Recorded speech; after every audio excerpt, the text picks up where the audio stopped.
In today's focus, we head to Bhutan. Now, the small Himalayan kingdom has a unique system that measures development through spiritual and emotional growth instead of material production.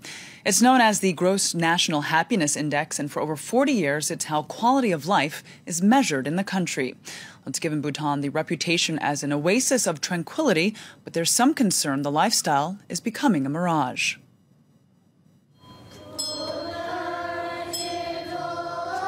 Cut off from the world for centuries, Bhutan remains one of the most mysterious nations in the world. It is, however, well known for creating the concept of gross national happiness, or the GNH. The GNH is an indicator that evaluates the happiness quotient of a country. And in Bhutan, it is taken very seriously. They begin to teach it as a subject in classrooms as early as the age of 7. Today we are going to learn about the 4 pillars of GNH. These are good governance, economic development, culture. It is very important that our students learn about the happiness index when they are young. This ensures that they grow up to understand the philosophy well. Students are future citizens of this country, and that is why it is very important for them to learn GNH principles and pillars. The GNH represents an alternative economic model. Bhutan's leaders are determined to take the country towards sustainable growth, even as they open their economy to the rest of the world. At the Ministry of Economic Affairs, the minister seems sure about their chosen path to development. The present model that the world is following, the GDP growth model, seems to be failing all around us. All of these suggest to us that we need an alternative model. That we must tread the GNH path is non-negotiable for us, because this is a choice as a Bhutanese society we have made.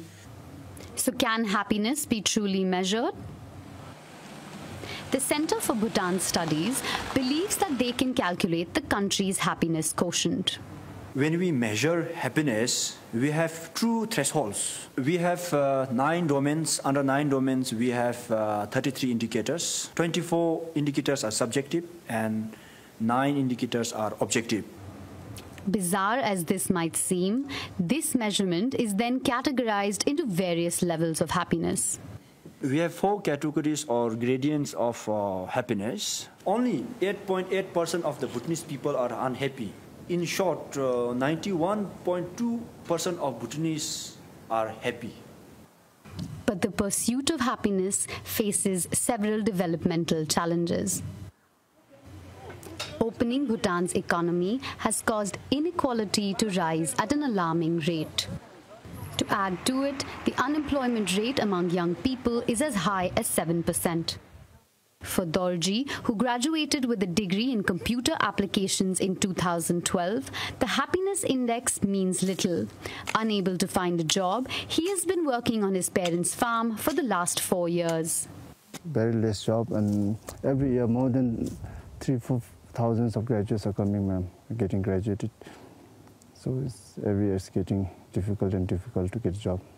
Because the unemployment, I think the situation will improve in the future. Unemployment will become more prevalent, and people will have no choice but to come up with their own solutions instead of depending on the government. The national language of Bhutan has no word for depression. In this land of happiness, the government has been reluctant to acknowledge the growing number of mental illness cases. But Dr. Chencho Dorji, Bhutan's first psychiatrist, has bravely paved the path to change. Epilepsy patient, we have a lot of epilepsy patients in Bhutan. Still, he worries that the road ahead has several problems for the country. So we are going to, I think, have more issues with stress and anxiety and also maybe depression. For example, the number 1 cause of death in the hospital now is alcohol. We have a difficult job of advocating to the government that there should be more resources put in the mental field. And especially in Bhutan, when we have this policy called gross national happiness. For a small country, its people have big ambitions, cultural preservation being among the top. By 2020, the country's agriculture will be 100% organic. It is also one of the few carbon-negative countries in the world. Their determination to leave a positive imprint may not fully be understood, but it can serve as a source of inspiration to many other economies. That was Srabi Tandon reporting there. Well, for more on this, we can speak now with novelist and academic Natasha Cole, who joins us from London. Thank you for speaking with us here on the program. Firstly, I'd like to ask you, you've spent much time in Bhutan and have written extensively about it. Now, the Gross National Happiness Index has been around for decades. So how do you think it's standing up in an increasingly interconnected world? I think it's a experiment that's definitely unique and very special, and it draws attention to the way in which growth and development actually are two different things. So mostly in the Western world, and in fact in large parts of the world, we imagine that if there is, if the economy is doing well, then then we have a good GDP and there's growth. But development, as the Bhutanese understand, is much broader than that. So it's about a change in relationships between people and things.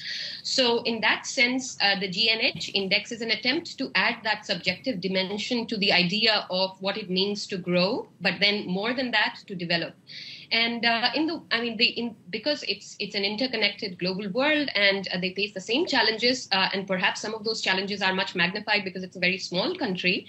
But it's definitely a worthwhile experiment. What do you see are the most pressing issues then in the country? I think that in order to understand the context, what's important is to see that Bhutan has it's not been the idea of GNH is not something that has just come about. So they've had this for a long time, and now they've increasingly in recent times transitioned to a democracy. So it's a very new democracy, with just 2 elections being held so far. And also relatively newly opened up to the world. Bhutan only got the TV and the internet in 1999.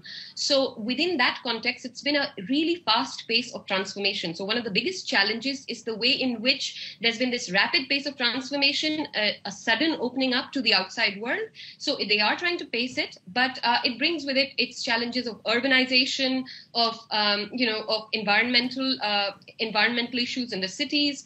There's also some other issues relating to especially the generation that's grown up since the advent of TV and internet, relating to alcohol, substance abuse, what we would normally classify within the post-colonial context as the broad problems of westernization. So they face those similar kinds of challenges. And at another sort of economic level, they face the challenge of the fact that their biggest earners are hydropower and tourism industry. So tourism, which needs to be balanced, the tourism revenue needs to be balanced against the environmental condition of the country. Plus the hydropower, which is a valuable resource, but it's not something that can be transported overseas. So again, that has its own limitations in terms of, if you have a very capital intensive resource, which is your major earner, then that has challenges with creating employment. You mentioned a bit there outside influence, and indeed Bhutan is sandwiched, nestled in between powerhouses India and China. It's remained, though, largely free of outside pressure. Is that the case, or is that changing?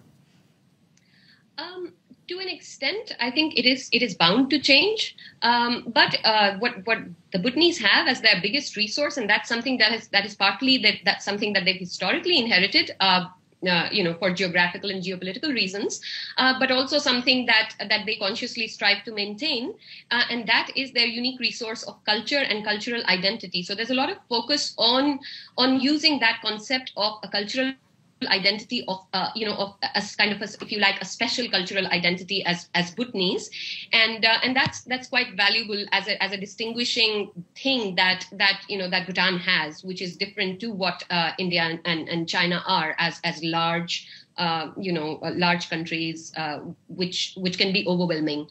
Historically, Bhutan has had a much closer relationship with India. So the way I think of it is that that also brings with it its own associated issues. But one of the ways in which I put it is that the Bhutan's access to the Indian Ocean is through the Indian Ocean of influences. So certainly Indian televisual influences and media influences are quite big. But I think that the Bhutanese consciously try to retain their own identity as much as possible. So then, having a reputation of being a real-life Shangri-La, if you will, do you find that that's more helpful or perhaps a hindrance to successful governing? It can be both. I think the GNH works at sometimes as a double bind. So it's very useful to maintain Bhutan's own brand of indigeneity. It's very useful to keep putting that subjective dimension of well-being on the agenda.